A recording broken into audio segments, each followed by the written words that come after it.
I hope you're starting to get some progress and Definitely. get over this because that's been a journey for you. It's been fun. You're a good sport. Because I know it hasn't been that fun. Okay, let me just check on Facebook to make sure we are live and going. Look at that, we are. Okay, happy days, happy days. After about a week of me being frustrated and not being able to go Facebook Live, we've got it. And I am thrilled. So it just took a lot. I was just telling Tim, who's in my office right now, I was telling him it just took a lot of research and trying a lot of different things yesterday because I was determined that for this class, we're going to do Facebook Live or else. So, oh boy, oh boy. Well, so yesterday we did the start of get to the close, what I call the contract to close process. And so today we're going to continue that journey. I am going to share screen so that we can have the PowerPoint up, the slides, and start going through those because there's a lot to cover today.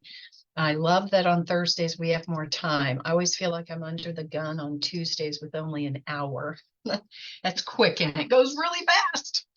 So, and I know that the Wednesdays have been kind of hard for everybody to get in the swing because Tim, usually this is on Thursdays, but Bold pushed it forward or back so that we have to have this on Wednesdays. And I know some people have had built their schedules. Some of the new agents had already built their schedules for Tuesdays and Thursdays to be training. So just know that we do try very hard to request certain days for Bold. And we make our request, we cross our fingers, and then they come back and say, we wanted Wednesday. And they said Thursday. And we're like, okay, because they've got to work a travel schedule. I don't know if you all know, but for Bold, Bold is a course that comes into the Market Center once a year. It is for 7 weeks, once a week. So it's every Thursday until the first week of December. And it's about growing your business and growing your mindset. It's intense. I'm not going to lie, but it is mostly to put you in an environment of stretching you. So I find it very valuable. I do it every year. This is like my 13th time to do it. And I really do like Vache is our Bold coach. So these Bold coaches traveled the United States putting on Bolds. So Vache, we're not her only Bold. So she might be traveling. There's one who's from Atlanta that goes to Hawaii. She's been going to Hawaii for the last 5 or 6 weeks. So it used to be, I don't know if this is still their travel schedule, but they used to do 3 Bold locations in a week.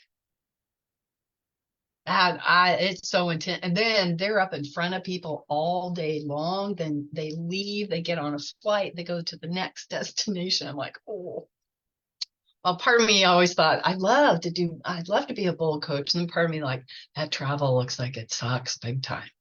Just the wear and tear that would be. So that's the reason our schedule is a little different. So one of the things we like to do on the workshop is we like to just stop and take action. So I'm going to ask you all to text this message. And if you want to tweak it to at least 5 people in the next 8 minutes. So here's what it says. Did you know I can help you in finding a plumber, landscaper, or painter? Reach out to me for anything having to do with your home. I'm here to help. Send that right now to family, friends, acquaintances, people, because we've got to tell people, here's where we think. We think as agents, if somebody's not ready to buy or sell, then we can't be of service to them. And they think that too. And if you want to stay top of mind with people, the thing you need to do is tell them, hey, even if you're not ready to buy or sell, I can help you. And here are the ways I can help you. We have to educate them on what we can help them with. So let's take 8 minutes and I'm going to do my timer and we will send text messages.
Come on in, Iris.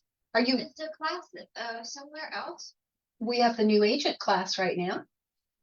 Oh, wait, I remember it was here. I know, but we're in here now.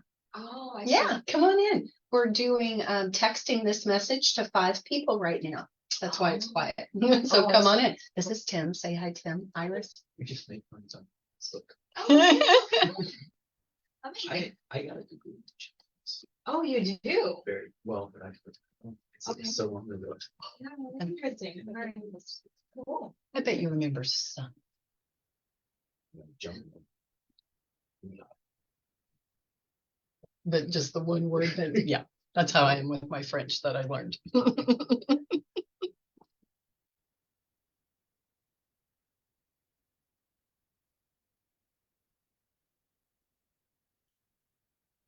And the reason we're texting this message to 5 people is because we need to educate people on how we can help them beyond buying and selling.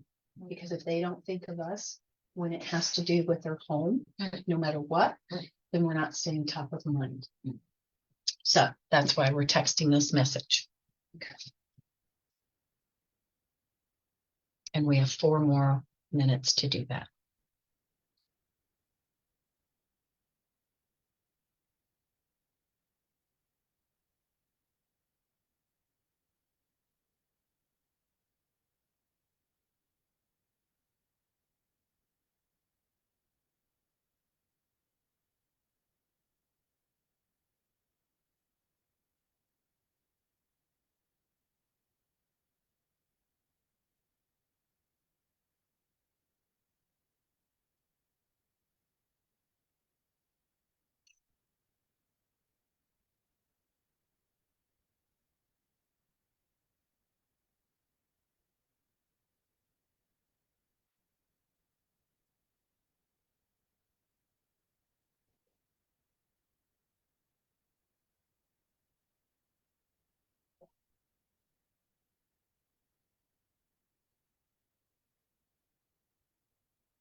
Okay, for you all, we have just about a minute and a half. If you've already done 5, do more. Never stop if you've got more time to do this, because the more people you connect with, the more that you educate people about what you can provide as a real estate agent, the more you're moving the bar. Because remember, you're here and real estate's here in the minds of others. And you've got a gap between them associating you with real estate. So it's up to you to move that gap by educating them on everything you can do. Consumers don't really know what we do for a living and how we do it and what we can do. You'll be surprised. Some consumers will think you can only help them buy a house. Some consumers will think you can only help them sell a house. Some will think you can only work certain parts of town. Someone won't understand that you can help them sell a house in Parkville and help them buy a house in Grandview. They don't know that. So they don't know that you can handle both of those transactions for them. So we've got to educate them, and it's a continuous job for us to educate and get them to understand that if it has to do with a home or house, we can probably help in some way or another. Okay, let us go on. So that's the reason. And the reason we do these activities is to get you doing some lead gen. It's about connecting with people, whether I call it connections, whether I call it networking, whether I call it lead gen. It is connecting with people. That is the name of the game in our world. And without it, you're not going to have clients. So that's why we do this, to get you more and more comfortable about telling people what you do, because I know it can be a challenge. Also, I want to remind you that every week we as coaches want you recording your activities, and it is through our weekly activity tracker. You'll see that it's posted every week on our closed Facebook page, the link and the QR code. And basically, here's what you're recording and what you need to start tracking as a business owner is how many contacts do you make in a week? How many connections? So contacts are just the reach out.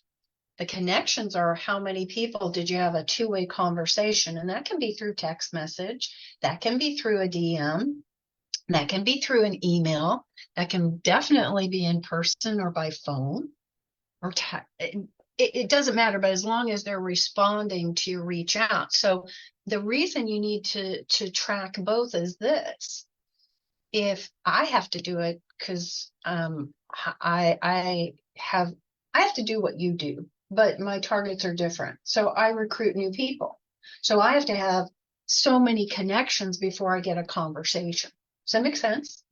So if you don't start finding out how many connections you need to make to have a conversation, then you're really not going to know how much work you need to do every day and every week to build this business.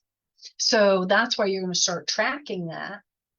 And that's going to help you. You're going to also track how many appointments you have with a potential buyer and seller. And that means that you meet with someone and you have the opportunity to ask them to hire you. So an appointment is not going to always end up with a signed agreement, but that's the other thing you're going to be tracking is how many signed buyers agencies and how many signed listing agreements do you have in 1 week. And then you're going to also, any closings, of course, you're going to track those. And then you're going to talk about what you actually did. What kind of lead gen did you do? What kind of training did you attend? What we know is the more foundation and base you get underneath you and knowledge is the faster your business is going to go. You can go out there and start jumping into real estate, but what you're going to find is if you are not building foundation, then that running ahead is going to actually put you behind, because then you're not going to be doing the other things you need to do to continue and grow this business. And so learning the contracts, going to the contract class. Next week, Linda starts her contracts class. So the contracts class While I can't force you to take it, I will tell you it's mandatory. Yes. I finally tried to do that Uh-huh. yesterday, Uh-huh. too late anyway, but still I tried, but. No, it's, It wouldn't let me. It said I needed to request permission, mm. and I did, and nothing seems to. Okay. seems to have happened. Will you send me an email to that effect? And then I'll have my assistant look into it, Tim. That would be great. I will tell you that there'll be times you ask me something or something's not working. I'll say, send me an email. That's because while I would love to tell you, Tim, I'm going to remember what you just told me. 10 minutes, it'll be gone. So I want to figure out what happened there because you shouldn't have had any problems getting into that. So we'll check that out and I'll have Billy, my assistant, help with that. But this is where while we are kind of your excuse as coaches in asking you to do this weekly, and it's okay if you do it late. I'd rather you do it than not do it at all because I want to get you in that business habit. We're teaching you good business habits so you can run a thriving and healthy real estate business. Because if you don't, you're going to live, I promise, you're going to live a roller coaster life of real estate, and it's not very fun. It's not. While there's a lot we can't control, there is a lot we can control. And our activity and us running this like a business and having consistency is so important. So that weekly activity tracker, your coaches are looking at that. I'm looking at that every week, seeing what people are doing, where they're struggling, where they're having successes. So please make certain that you're doing that because this is for you and the future of your business. We as coaches, it's just the excuse to get you to start doing it. In Ignite, here's what you should be doing to grow your business. And it's part of the 5-week success plan. How many of you have been following the 5-week success plan? Matter of fact, let me show it to you because you have access to it even if you haven't done orientation yet. So if you go to, write this down, coachingkc.com, coachingkc.com. Let me stop and reshare because I know it doesn't always follow me. Okay. coachingkc.com. This is our website for you guys. Okay. It's also for my growth clients too. On here, you're going to see the 5-week success checklist. This is what, if you're like, besides the training, what the heck should I be doing? This is designed to do over 5 weeks. If you're dual career, maybe it's going to take you longer to do that. That's okay. But this tells you how to prioritize your time and your efforts beyond the training. Okay. So, and basically what it is, this 5-week success plan, we've got one for every week. And then we've got here, you can track who you've been talking to. They also need to go into command if they're not already there when you're making your contacts. But there are 5 weeks of a checklist to keep you on track and focused on the things that are most important in the beginning, because you're going to feel like everything's important. You're going to feel like, I don't know where to focus. You're going to be spending. You could be. This is how you don't spend. You focus on the 5-week success plan, but because it's basically focusing on 3 things. 1, building your database in command. That's critical to the future of your business. 2, getting in action. So we recommend start with open houses. And if you think open houses is not going to be your thing, then be talking to us coaches about what else you could do lead gen wise right away to start getting into activity. And the third thing that this 5-week success focuses on is your announcement strategy. And it's important that you understand it's a strategy. It's not a one hit. It's not a one post wonder social media post. It is, it's a series of 7 things that you're going to do to spread the word. And if you haven't done all 7 steps of the announcement strategy, it's still not too late. Again, it's about you're here, real estate's here in the minds of others, and you've got to do the activities to get people thinking of you and real estate as one. And it does not happen overnight. So that's what the 5-week success plan is. And then that is tied to this, the daily 10-4. So you will find that we tell you in the 5-week success plan, because this is built from Ignite, is to do the daily 10-4. And here's what the daily 10-4 is. You're going to have 10 conversations a day, 5 days a week. I saw Tim cringe. You're going to add people you know. You start with the people you know. How many people in your phone, Tim? Not many? Okay. Okay. Well then, so here's what you do. So if you don't have a big database already in your phone, then you're going to have to do activities to get you in front of people you don't know. Okay. So that's the difference. Some people can have a lot of people in their phone and some people don't.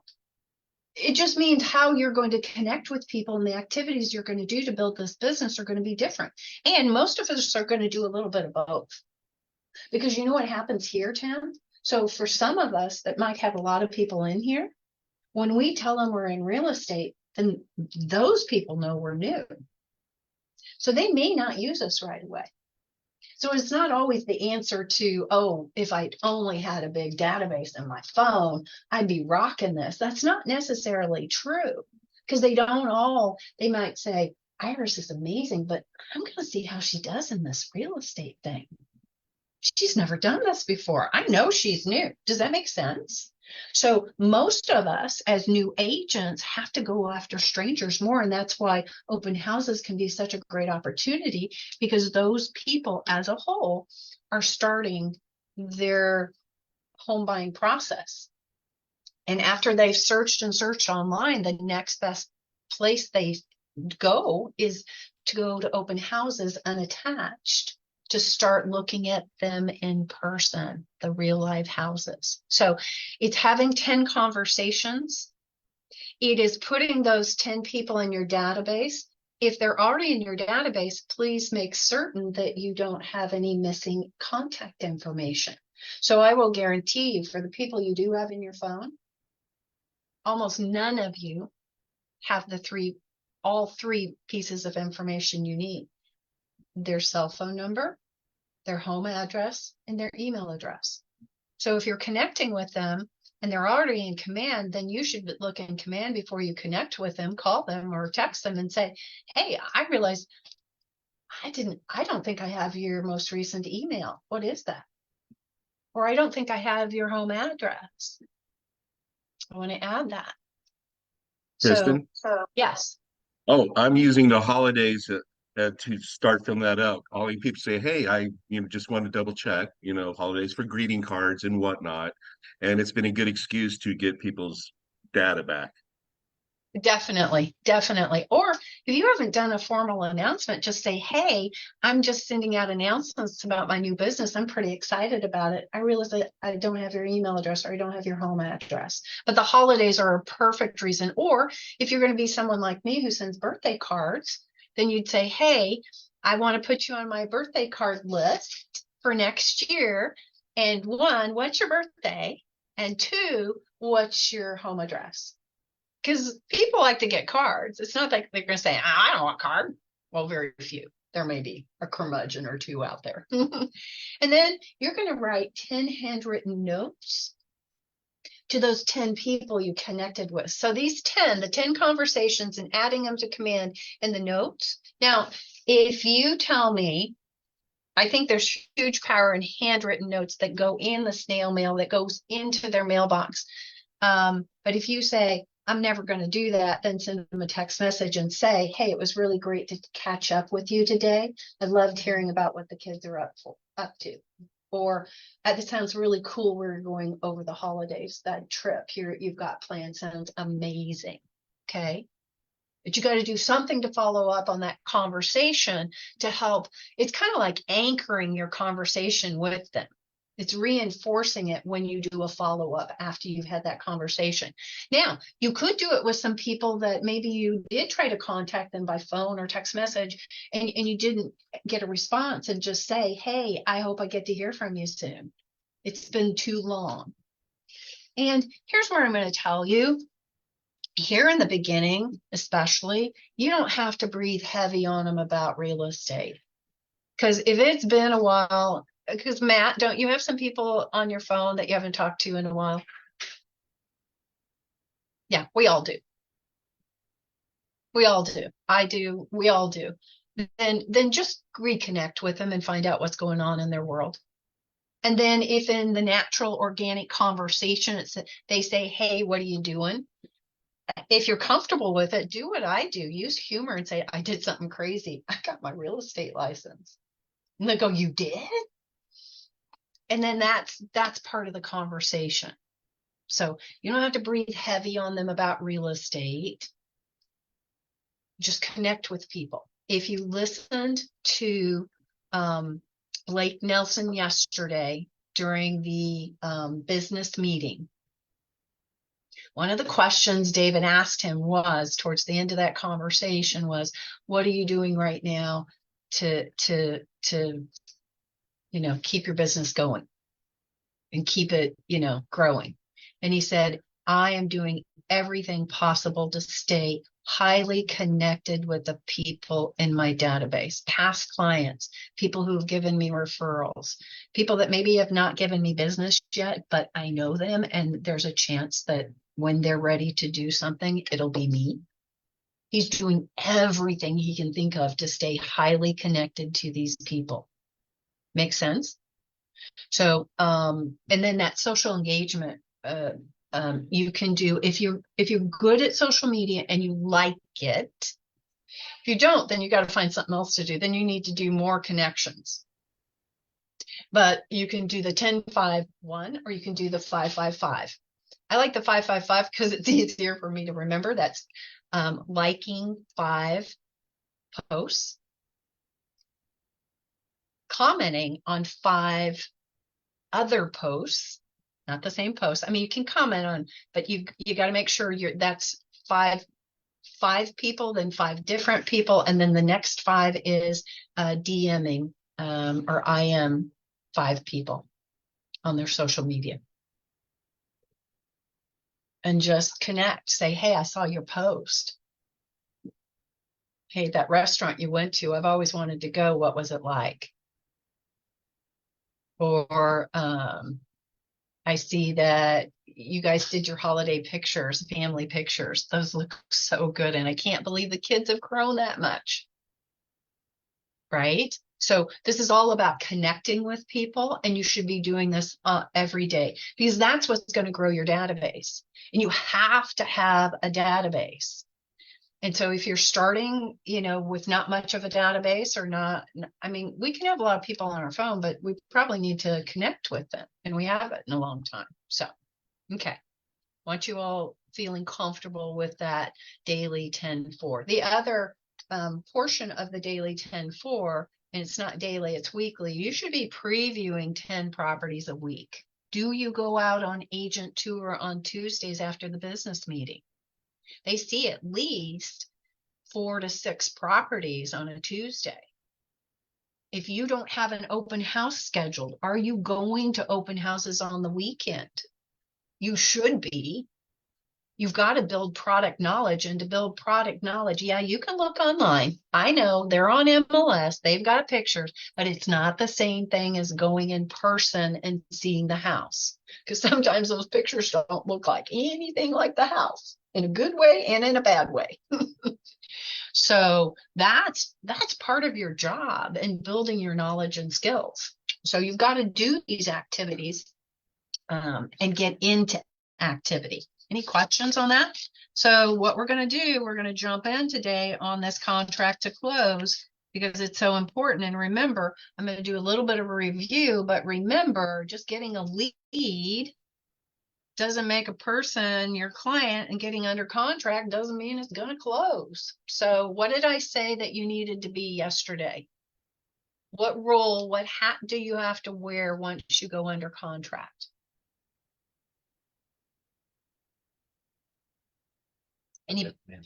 Yes, Tim said it, project manager. And if you haven't been a project manager before, you are now. You will be.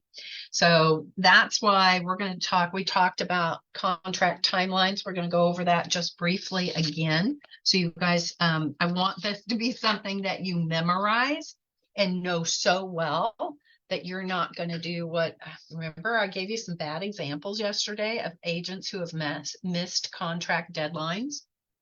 So we're going to talk about how to manage risks inside of a transaction. But first, we're going to go over this. Your contract timelines. Does anybody remember what the contract acceptance date? What is the contract acceptance and contract effective date are two different things.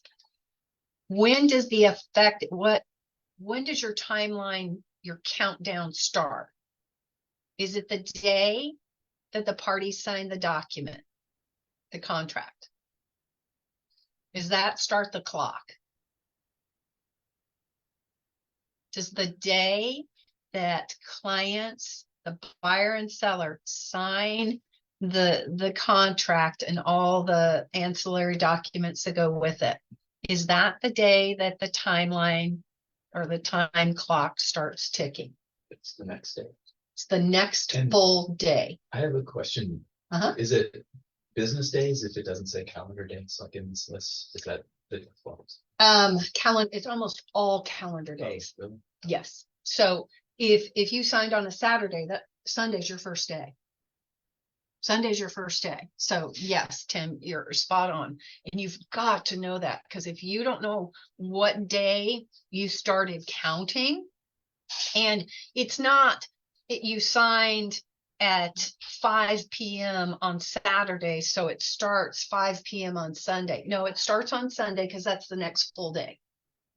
Otherwise, it's too hard for us to track those times. That'd make us crazy. And we'd miss it. We'd miss dates more than we do now. That would be dangerous, I think. The EM deposit deadline, actually, I got this wrong. It should be the delivery. I need to correct that. That needs to be delivery deadline. Oops, let me go back up. So that's misleading because those are two different. EMD deposit delivery. What? Okay, that is 3 calendar days. So think about it. And luckily, what did I say about EMD? What did I say yesterday about the earnest money deposit and buyers? Do you have to be worried about them sending the wire or getting the EMD check over in time? Should you be way on top of them and saying, hey, we've only got 3 calendar days to get this in. So keep in mind, if sometimes this happens, you're going to have buyers and you're going to be writing a contract and they went out of town that night. And then they're not very, very accessible. They might be going snow skiing and they don't have any signal at their cabin. What? I think it should be illegal for buyers and sellers to go out of town or be on vacation when we're making offers and negotiating offers and getting under contract. But it happens more often than you think, especially on the seller side. And they'll say, oh, but I can't get a hold of them. I'm like, what? What do you mean? You can go out of town, but you better make sure you're accessible. You've got a signal. Oh, and it happens. So 3 calendar days. Inspection. In the contract, it defaults to 10 days. Now let me go back to the EMD delivery. How long do you have to deposit an EMD? Oh, Matt, you're muted. Isn't it 24 hours? Nope. Think about license law class. This is one of those really fun facts you learned in license law class and you got tested on the exam about. And it's different in Kansas than it is in Missouri.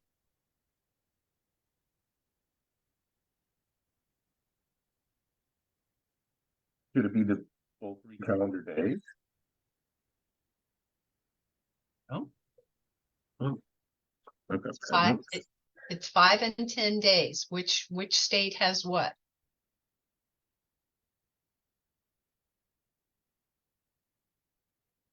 Let me see if anybody on Facebook is remembering this. Guys, you got to know this. Got to know it. Got to know it.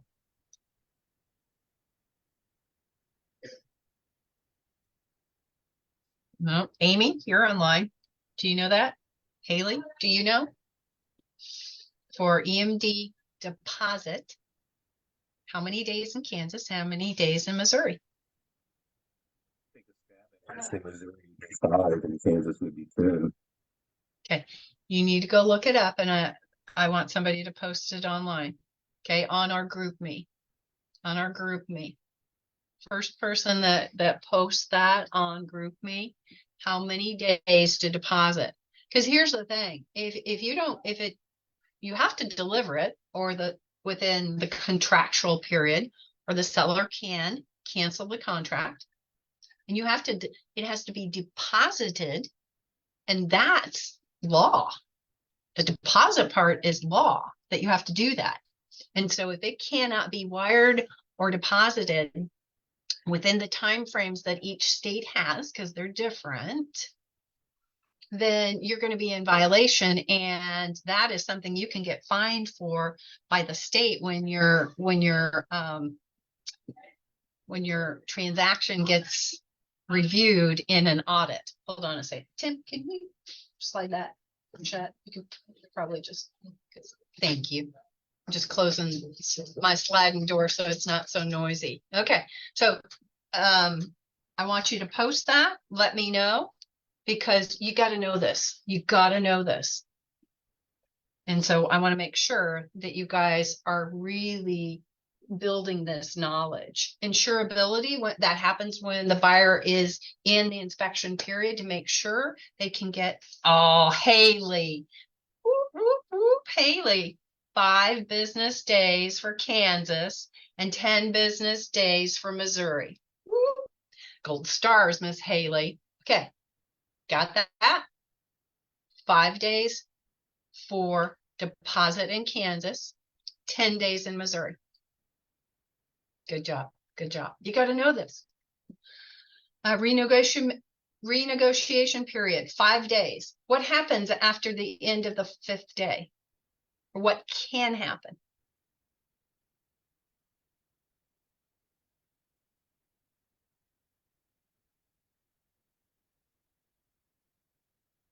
What can happen in the 5 days?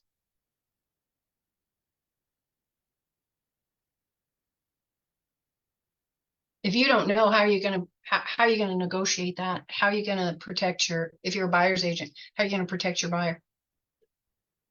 It's actually in the contract. That's why you have to go to contracts class. That's why you have to practice contracts. That's why you have to read contracts. Whether you like that legalese or not, this is a key component of what you do. And don't think, oh, well, once I get past my 4 transactions, I can have Rosa or her team do all my paperwork. That does not excuse you from understanding the contract and the deadlines.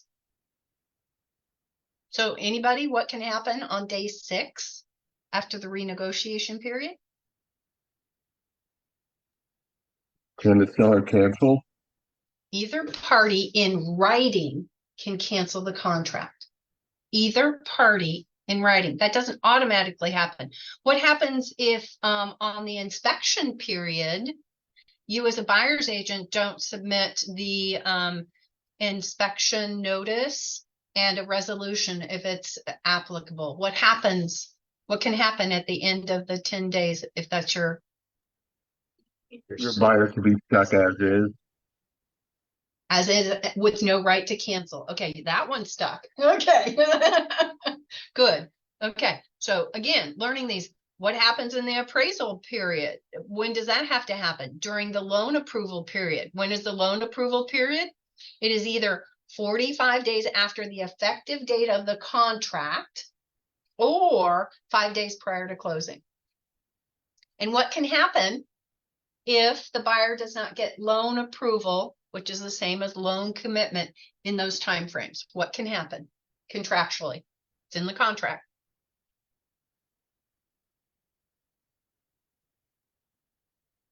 Seller can kick you to the curb by sending over a written cancellation. Kick you to the curb 5 days before closing.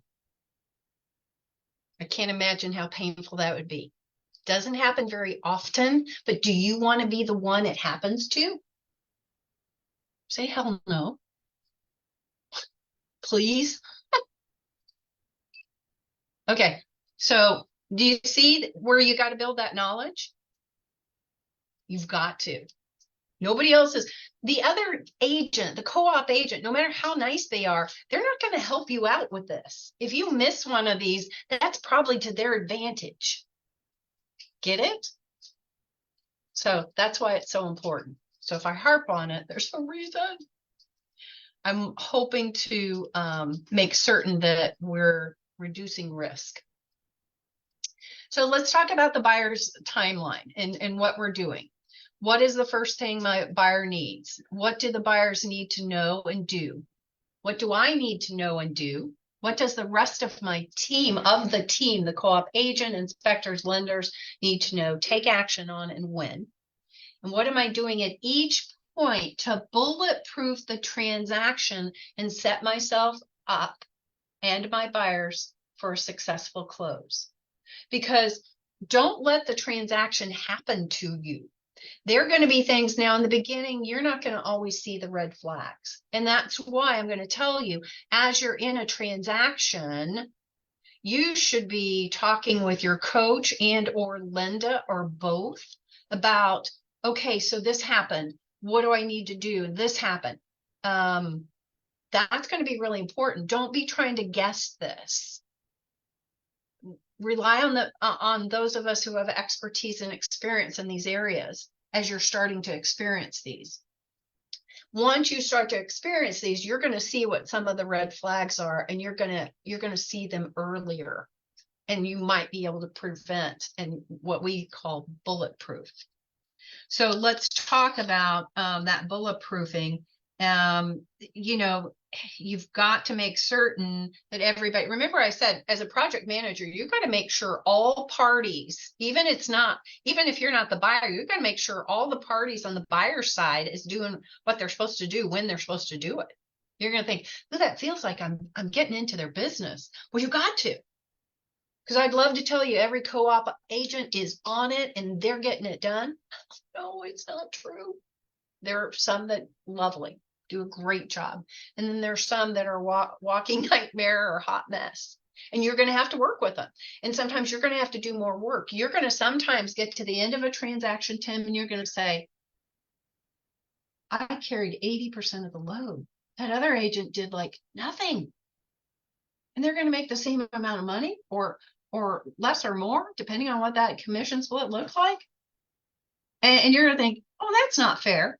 But you're going to do that. You're going to take on that 80% so it gets to the closing table, because sometimes it's going to depend on you more than anybody else, because not everybody's doing their job.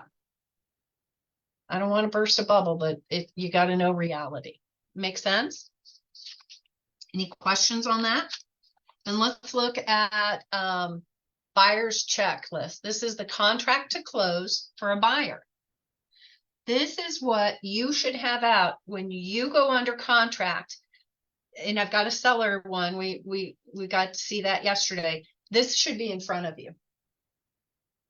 It is also in the team command account where you put in your opportunities, your transactions.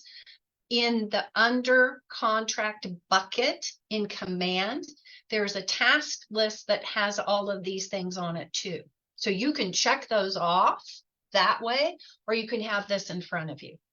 But you need a checklist and a step-by-step to make sure nothing's falling in the cracks. I do not expect you, none of us as coaches expect you to remember all of this and do it flawlessly on your first 4 or maybe your first 6 transactions, because there's just so many details.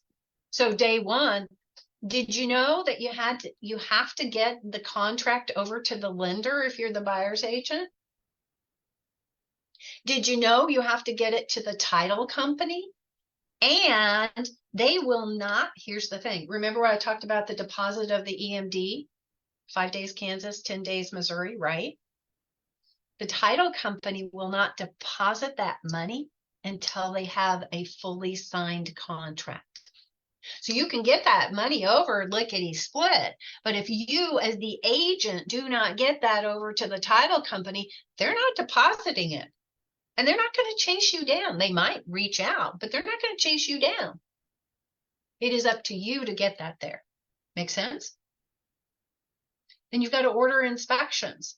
I think Mary Ann asked yesterday, do I set up inspections? Yes, I do. I have in advance given my buyers the names of inspectors for them to call to figure out who they would like to use. I always give them 3 choices. Don't say.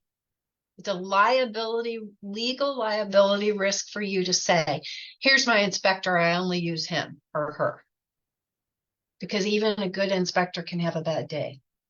And then they'll say, well, I relied on my agent. So I always put my favorite one on top. And they usually pick that one. But I've got 3 choices for them. And I want them to pick out. And if they want somebody else, that's fine. Usually they're going to stick to my list. And then I'm going to say, I will schedule them. You need to be there, Mr. and Mrs. Buyer. You need to be at inspections. This is something you should have talked to them in the very beginning when you were consulting them about the process of buying a house and saying, when we get to inspections, one of you, if not both of you, need to be there. They need to hear from the inspector the health of the house. If for any reason they can't, then it is not your duty to interpret the inspection report. You are then to tell them, let's schedule time on the phone or by Zoom with the inspector so they can take you through the report and their findings. Because the minute you become the interpreter of that, you're taking on an expert's hat that's not in your lane. And then you could interpret something wrong, because I don't know about you, but I'm not an electrician. So I might read what it says, but I don't know what that means. So that is not your job. Deliver the earnest money or make sure the wire, it's got to be done, and verify that it's been done. If you're letting your buyer do it. When we only did checks, I never let my buyer deliver them. Because I didn't want them to forget to do it or put it off or anything. I always delivered that check. Actually, I used a delivery company. They would come to my office, pick up the check, and go deliver it. Because I found once you start getting busy, delivering checks all over town, those EMD checks was not efficient for me to go to Parkville and deliver that. So I just hired a delivery service and they would come pick it up. And then I would get confirmation that they delivered it. Make sure opportunities in command. You've got to start. Command isn't, I'll get to it later. Command is you're putting your opportunities in all your documents. Actually, you're doing your dot loop in command, meaning you're creating your contracts and everything in command. You're not going to the dot loop website separately. You got to do it in command. So if you haven't gone to Brett's Wednesday class where he talks about command and opportunities in dot loop, then you're going to be in a world of hurt when you get to this process. Well, you were in a world of hurt when you tried to write your offer. Please don't do that. Because if you're not familiar with dot loop, and you haven't practiced on it, then you're going to be a mess, most likely. Now, some of you will pick it up and do it, and you won't be stressed, but most of you will be stressed because this is writing an offer, and that's stressful. It's stressful you. It's stressful your clients. So you've got to make sure that's done, and you've got to make sure that you are moving your transaction in opportunities. And if you do not know how to do that, then learn how to do it. Don't expect, we as coaches, while we have access to the team account and can get into your command, your transactions, we're not in there until you say, hey, I just did something, I need it reviewed, or what is this? So don't think we're babysitting your transactions, because that we've got to teach, you've got to learn how. We'll help you and explain it, but that's your job, because that's going to be your job going forward. So we can't and we don't babysit that transaction for you, but you've got to ask questions. If something on this doesn't make sense, then you should say to Linda or to your coach, what does this mean? I'm not sure what this means. What do I need to do? How do I order a home warranty? Right? We'll get a brochure. I would have, in my buyer's consultation, I would have given my buyer 3 different brochures of home warranty companies saying, if we get the opportunity to ask a seller to buy a home warranty, I want you to kind of look and see which one looks best to you, because they all have differences. And if we can't get the seller to do it, I'd really recommend, especially if we're going to be looking at a house, because we're going to be looking in neighborhoods that have older houses, Mr. and Mrs. Buyer, then I'm probably going to recommend you purchasing a home warranty if it has an old HVAC or old appliances, because you're scraping up your pennies for a down payment and to pay for inspections and appraisal and all of that. You're probably not going to want to have a repair in your first year of owning this home, right? Probably don't have the extra money to buy a stove if it dies 6 months into living at that house. Okay. 10 days before 10 days, you've got to be making sure those, well, you got to order those inspections like after 1 or 2 days, right? Then you've got to make sure that if you don't know, once you start do inspections, here again is where you should be reaching out to your coach. You get back the inspection report and you're like, oh, looks like this house is falling down. Please know that most inspection reports are like 50 pages. And so if you've never seen one before and you're not prepared that they put everything on there, every little teeny tiny and big thing that could be wrong with that house, then you're not going to know how to navigate your buyers through this. And so you got to be talking to your coach and say, hey, here's what we found. How should I be counseling and coaching my clients, my buyers through this? Get that input. Because we should never be asking for everything to be fixed. It's things that are significant out-of-pocket costs. So that if a buyer had made an offer and they knew these things about the house before they made the offer, they would have made a different dollar offer, because a new roof is a significant cost. Foundation issue can be a significant cost. A sewer line repair can be a significant cost. They would have made a different offer. Does that make sense? That makes sense? Good deal.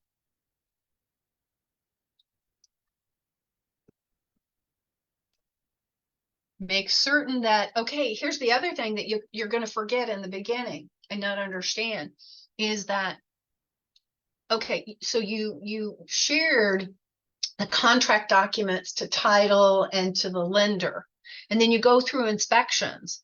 And if there are any of the dollar amounts that change due to inspection, meaning maybe you got a credit for the buyer's closing costs in lieu of repairs, or you got a reduction in the price due to the inspection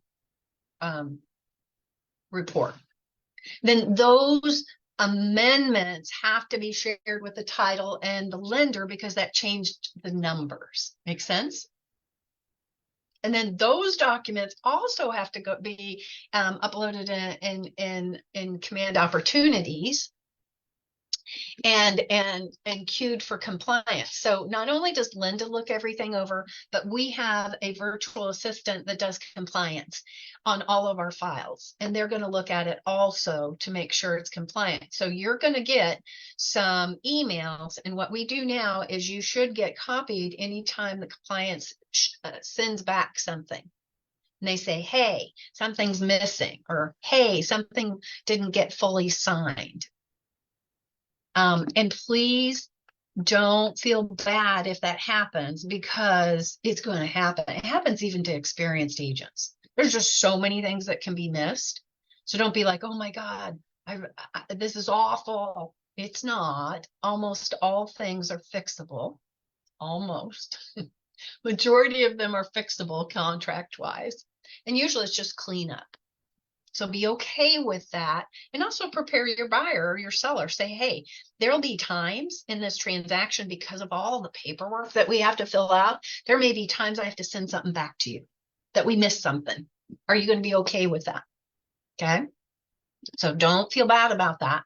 Make sure they've got their insurance lined up, title company, make sure you're addressing all the resolution items.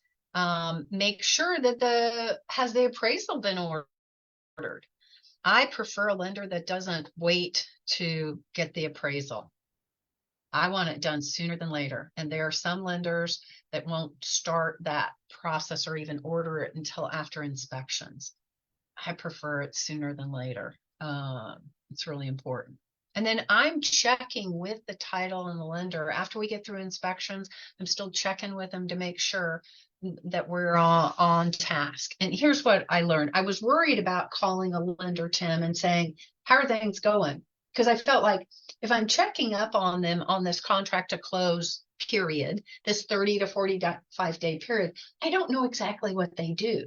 So I don't know what I'm supposed to really be asking specifically. But I learned all you need to do is say, hey, title company, are we on track with the property at 123 Main Street to close on November 30th? Do you have everything you need? Is there anything you need from me or my client? Will you keep me posted if anything comes up?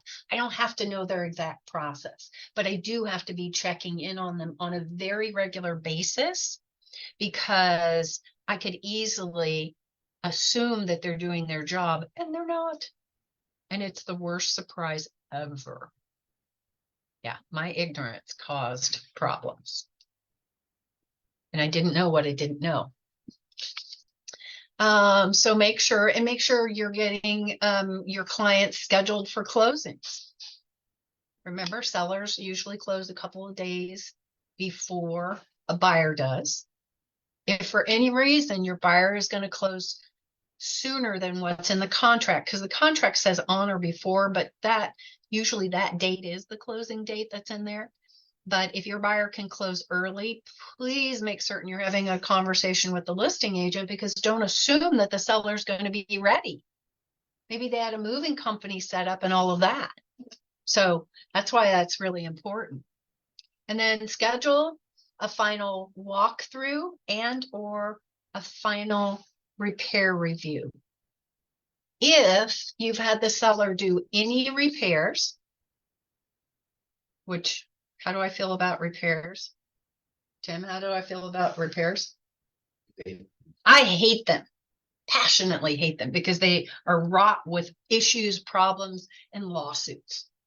And you think I'm kidding, but no, they are a nightmare. And they can be, you think you close on a property and your buyer's happy and they get in there and they find out that the seller, that thing that you all thought they fixed, well, it wasn't fixed correctly, properly, and it's causing issues. And guess who they're going to call first? You. And they're going to be pissed or upset or disappointed. And then that really great transaction of finding the dream home gets spoiled. So don't like them. Don't like them. I try to avoid them at all costs. However, I'm reality based and I know it happens. It just shouldn't happen at the rate that agents, it's like a default. Oh, we'll ask for repairs. Oh, we'll ask for repairs. Stop it. Don't be that agent. I don't think you're protecting your buyers well if you do that. And you're not protecting your sellers, because that's a legal liability for them if it's not repaired correctly. They can go to court, and they buyers do take sellers to court on a regular basis over these things. So if you do get a repair done, depending on the level of the repair, meaning if it's plumbing or electrical, then you're going to have to tell your buyer, we probably need to have an electrician or plumber come look at this repair. Because Tim, are you a plumber? No. Me neither. I can see shiny new pipes, but how do I know it's correct, right? How would your client know? Same with electrical. I'm not an electrician. I can see a shiny new panel box, but I don't know if behind it it's correctly connected. And I've seen a lot that aren't. So you've got to tell your buyer, if we're going to have a seller do any repairs, then we've got to have an expert, unless you got to choose who the contractor was as a buyer. And sometimes you can make that request. But a lot of times the seller's going to want to choose who does that repair themselves, because they don't want to pay top dollar. Okay. Yeah. And then you're going to have somebody review that repair. And that should happen when you write your resolution. If there are any repairs in there, then you should be putting in there that all repairs are to be completed 5 days prior to closing. And the sellers to provide the buyer with paid receipts. Because if you do it in a when is a walkthrough usually done?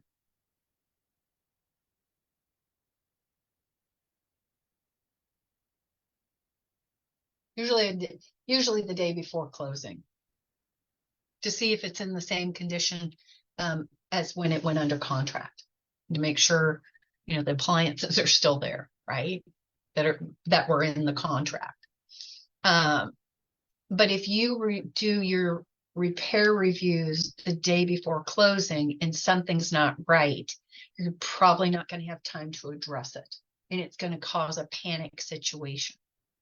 So don't do that. 5 days prior to closing is when any repair should be reviewed.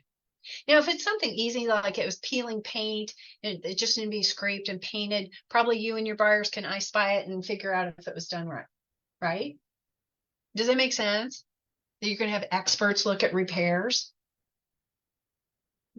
Because if you don't recommend that to your buyer and they get in that house and something wasn't done correctly, like with electrical panel, who do you think they're going to point a finger at? Matt, it's going to be you. They're going to say, but you didn't recommend having an expert look at this. You didn't tell me that it might be done improperly. So don't go there. Don't do that. And then the other thing I want you to understand is there are some practices out there by agents that I think are bad, not good business practice, like asking for seller repairs all the time and not for dollars or credits. I think that's bad business practice. Here's another one. Tim, you're the buyer's agent. It's right before closing, and you're going to go to the listing agent. You're going to call them or text them and say, hey, when can I get keys? And they're going to say, hey, just go by. After your walkthrough, just keep those keys.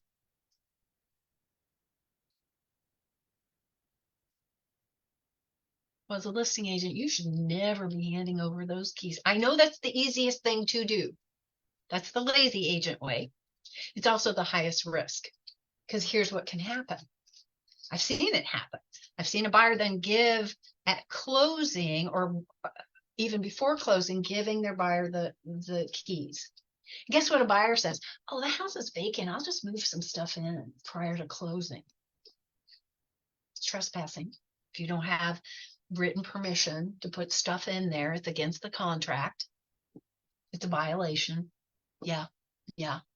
I've seen buyers move into houses before something closes. So let's talk about what constitutes closing. In the contract, it spells it out. So can somebody tell me what a true closing is? What things have to happen for there to be a closing?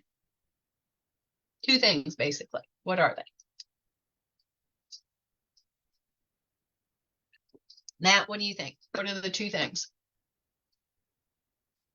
I would assume all financial obligations have been met would be one of them. Yeah. And it seems like that would tie in that all parties have completely signed off on the agreements, but that would go into the financing, I would think. Well, you're correct. Let me just give a little clarity.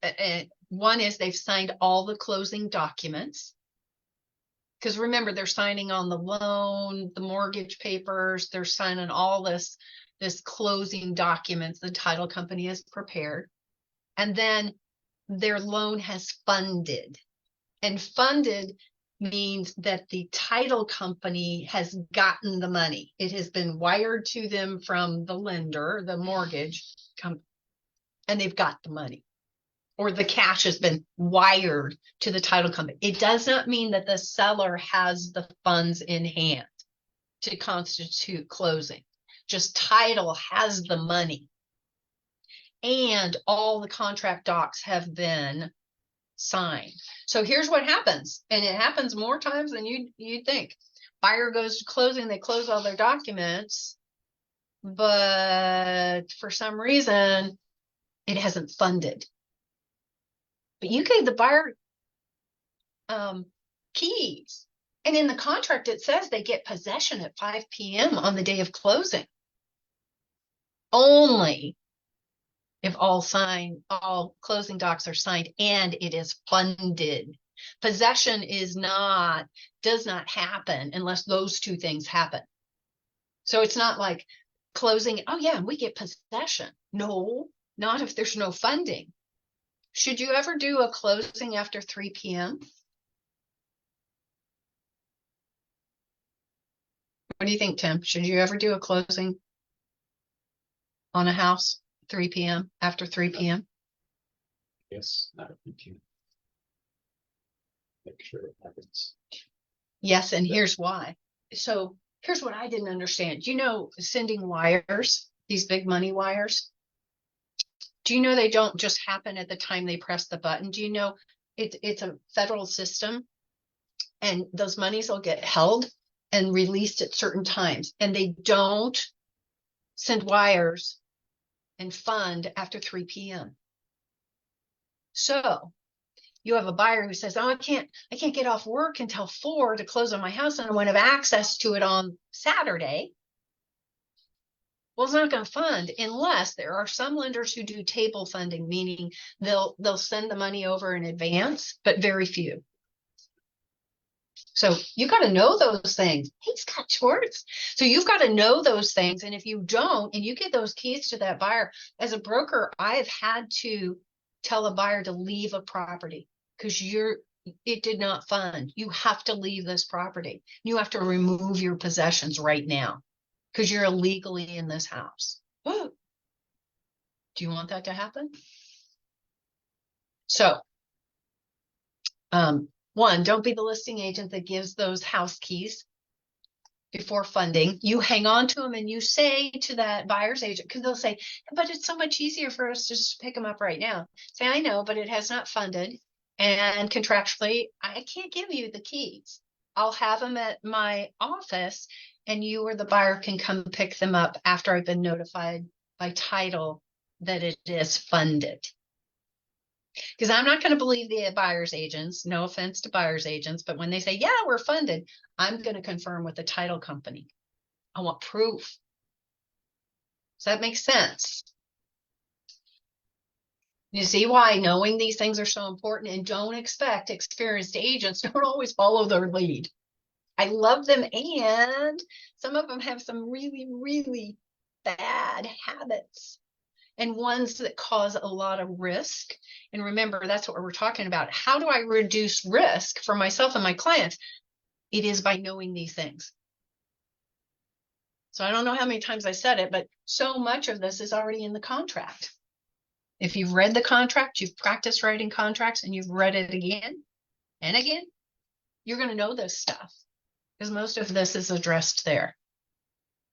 Also, the other thing right before closing is the title company is going to send you the ALTA statement, the closing statement, the settlement statement. Those are all terms we use for the same thing for you to look over. And they're going to send it also to the buyer and make sure, confirm with the buyer that they get it. Because that's to be issued within a certain amount of time before the closing so the buyer can review it and make sure that there's no surprise costs on there. And so don't get it and not look at it. Too many agents don't know how to look at a closing statement. Well, you've got to be looking because you can't assume that everything on there is correct. There's times where I've seen that it's not their legal name. It's not even the right address. it can be, I mean, people make mistakes at title companies and lenders. And maybe they didn't have the earnest amount correct. I got to check that. I got to check and make certain that they're the right debits and credits on both sides. Meaning, if the seller is paying for the home warranty, I got to make sure it's in their column and not my buyer's column. If there is closing costs that the seller's paying for my buyer, I got to make sure that's the right credit for my buyer and that's the amount that was in the contract. A lot of times the dollar mistakes on the closing statement is because the agents didn't get over the amendments that changed the numbers later on in the transaction. Because things can happen that changed it, like appraisal. If it doesn't appraise, then maybe you're changing the price of the home.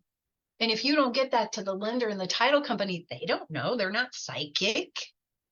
And then you get to you see the closing statement is like, that's not the right price.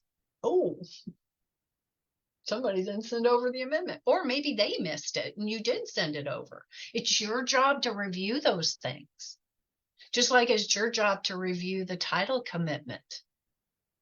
And if you don't understand a title commitment, then I'm going to be having the title company come in December to go over title commitments and closing statements with you guys, or go over to Platinum Title and say, hey, can I schedule some time for someone to just kind of walk me through a title commitment and a closing statement? You got to know these things. This is your job. It's your job to know them. So that's why this process right here, this contract to close, does it feel a little overwhelming? A little bit? There's a lot, right? And you can't just say, I'll learn this when I'm there, when I have my first transaction. No, you better be learning this. I know you won't remember all of it, but at least here's where I know it's a win. If you look at me and say, I remember you said something about about that repair review. I know you said something about it. I'll be like, great. Yes, here it is. Okay. I'm okay with that. Because at least he had a base of knowledge that there was something he was supposed to be on alert for. That's what I want. And then you're going to build that so that you know what that is and you're going to be aware of it and you're going to be all on top of it. Okay. And then remember, here's my buyer's version of the buyer's closing checklist. This is in my Power Tools. It's also on our Facebook close page under files. But this is what you should be sending to your buyer, or I've got my seller version, as soon as they go under contract, because you're going to put in the important contract dates. Don't assume they're going to remember. Don't assume they're going to go through the contract and find it themselves. And then I want them to know what they can and can't do and how to get ready for inspections, when they need to do utilities, all of that. This is just a screenshot of a portion of the first page. So use these to provide great service for your clients and to make certain you have a system. You know that when I go under contract, here's what I'm sending my client, so that we can all be on the same page. Because remember that a lot of this you might have told them, Tim, when you did the buyer's consultation 3 months ago, and they're not going to remember all this. So you will find that we as agents are repeating ourselves and reminding our clients a lot through the process. But again, you got to at least give them initial knowledge, even if they're not going to remember all of it. Because you don't ever want a client to say, you never told me that. Ooh. And you might have said it, but I always like to back it up in writing with either, part of my buyer's consultation, the take-home part I give them, or in an email like we're under contract. Okay, so the same thing for the sellers. Where can I bulletproof? Here's the seller's process. It's almost exactly the same, but there are some differences on the contract to close for a seller. So you've got to know that. Again, this is in my Power Tools. Here's the seller's Power Tool. Okay, so let's talk about, since we're a small group, let's talk about how do we, under this, let's talk about this. Tell me, Matt and Tim, tell me who are some of the parties to a transaction? Meaning, remember, we've got a lot of different hands in a transaction. So, Tim, name somebody besides you as let's say you're the buyer's agent. Who else is going to be touching this transaction? The other agent. Co-op agent. Okay. Matt, who else is going to The be? appraiser, The appraiser, Yep. The inspector. Inspector, says Tim. Who else? Matt? title company. Yep. Tim, who else? The lender. Yep. Lender. Who else? Matt?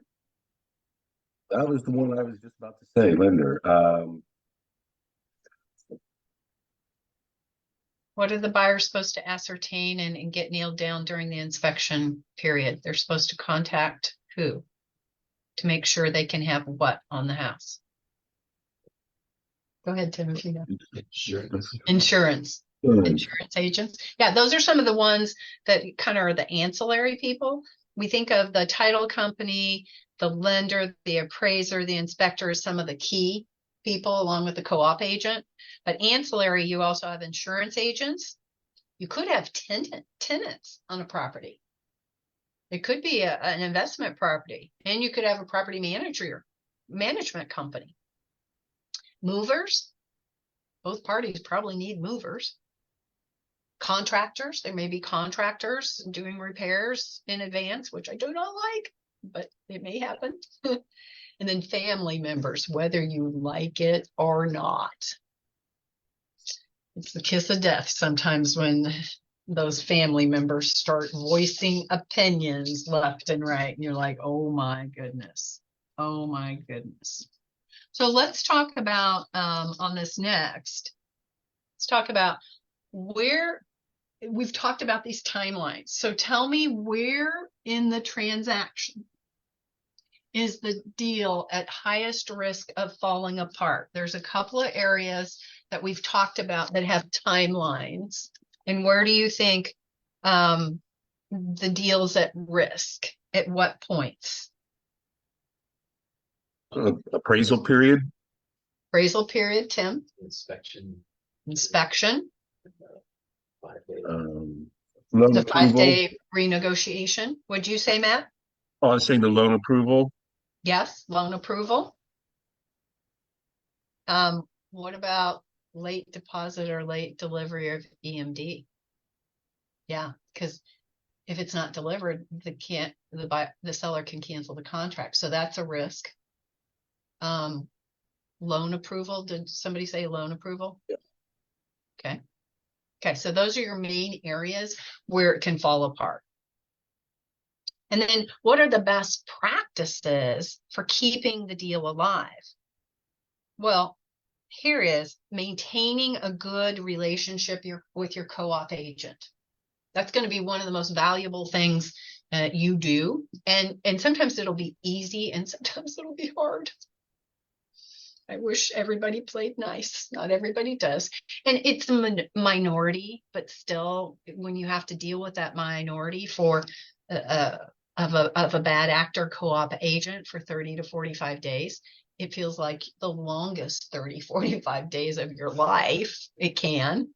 If you have really bad issues with a co-op agent, then come talk to your coach, and then your coach will tell you whether our broker needs to have a broker to broker talk. I will recommend never reach out to their broker. You can voice your concerns to agent. The protocol is agent to agent. And then if that cannot have resolution, then it goes broker to broker. Does that make sense? That's how the protocol works. There was nothing worse in my world as a broker when an agent would call me to tattle on or just complain about, not that I didn't want to hear it, but I wanted to hear from their broker. Because their broker, here's what I know. A good broker is going to ask the right questions and look at all the documentation so we know the true situation and not just someone's perception or their spin on their side. I learned the hard way as a broker. When I had an agent come to me and say, this, and happened, and da, da, da, da. And I didn't look at all the paperwork, all the contract paperwork. And guess what? I called the other broker and they said, well, did you know the amendment said this? And I went, my agent didn't tell me. So that was, it was a bad, but it taught me well. Taught me well. Not that I don't believe my agents, but I've got to see all the paperwork to make certain that I'm not going to bat for my agent or their client not knowing everything. So please don't put your broker in that position of saying, hey, this bad thing happened and this agent is paying. You gotta have proof, and you gotta be able to document what's going on. Okay. So remember, don't be afraid to pick up the phone. I will tell you, I know most of us live by texting. I know that. I do too. But can I tell you, in transactions and things that can have emotion to them, that text messages don't always get translated or received in the right tone or tenor, right? Have you ever had a text message where you thought somebody was really ticked at you and they really weren't? They just sent you a one-word response? I'm famous for the one-word responses. My kid said, I always think you're mad at me. I'm saying, no, I'm just in a hurry. I just had time to tell you yes or no. So not everything can be handled in a text message, and shouldn't be. And if you remember what I said yesterday, really your communications, the details should be in an email. It should be in an email. You can give a short and sweet on a text message and say, hey, I'm going to email the details over to you. Living in text message is not the most professional way to do this. And I don't recommend it. And you cannot, it's so hard to tell somebody no when you're talking with them and it's voice to voice, and even harder when it's face to face. But when it's a text message, we emotionally separate. We don't feel it, right? So that's really important. I want to make sure you guys understand that. Let's talk about some of the things that can be happening during a transaction, because too many agents wait until something is closed to talk about referrals from their clients. So you need to take advantage of all the opportunities for repeat business, for referral business, and for client reviews, because these are the things that will grow your business. I will tell you, client reviews are a big thing. We actually pay for a service here in the office called Real Satisfied. And Real Satisfied is a company that sends out professional surveys to your clients after closing. But I find that a lot of clients don't fill them out because their agent never tells them about it and never says, hey, it's really important to me that you share with me how you thought I did. And for me, and using testimonials are so much more impactful than you saying, I'm a great agent. But when somebody else says you're a great agent, it resonates louder with others than when you say you're a great agent, because then you could just be puffing, right? You could. Make sense? So we shouldn't wait till the end of the transaction. We should be talking, because here's what I know as we wrap up. Your buyers and sellers will talk incessantly to their friends and family and coworkers about buying a house or selling a house when they're in the process. They will drive some of their friends and family crazy about talking about their house. Oh God, and we saw this many houses and now we're under contract. So that's when somebody's going to say, hey, we're thinking about buying a house too.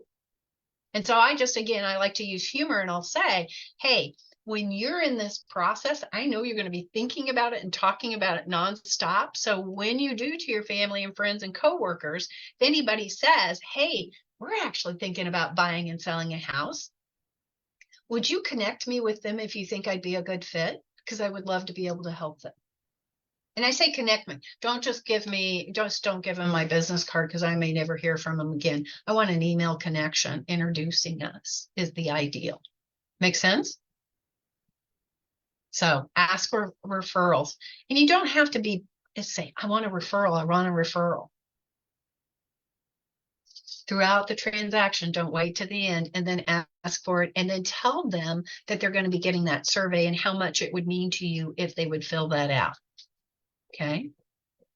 And also then after you close with someone, then you want to put them on an email campaign or something to remind you to stay in touch with them, because too many agents, they close with a client and then they don't stay in touch with them because they say, oh, they're not going to need me for 7 to 10 years. That's the average of somebody moving. So why would I be in touch with them? Because it's not that you're going to get their business right away. It's everybody that they know, their family, their friends, their coworkers. And by staying in touch with them and being a helpful resource if they need a plumber, a painter, a landscaper, then you're the person that they think of every time they think of real estate. Okay. Was this helpful? Did you learn a Kristen? little? Yes. The Remax agent who sold me this house 4 years ago sent me a text last night to just check with the family. She does this right before Thanksgiving because she asked if we want pie for Thanksgiving, and they order pies at their office and have previous clients come in. Yep. So I got Yep. that text, my yearly text last night. Yearly, but that's not enough. I mean, it's good that she did that, but she should have been in communication with you because she doesn't know you have your license now. So, okay. Well, you guys, we're going to have a fabulous red class with Chris George of Chris George Homes. He does tear downs and rebuilds. He's actually building David Conderman's new house a couple of blocks away from the office. They did a tear down next to their current home and a rebuild, and understanding what kind of goes in that process is because it's not exactly like new construction, but it has elements definitely of new construction. So go all over there to the office business page and listen to the red class. And so where I'm going to scoot because I got to go moderate that. So thanks, you guys. Good job.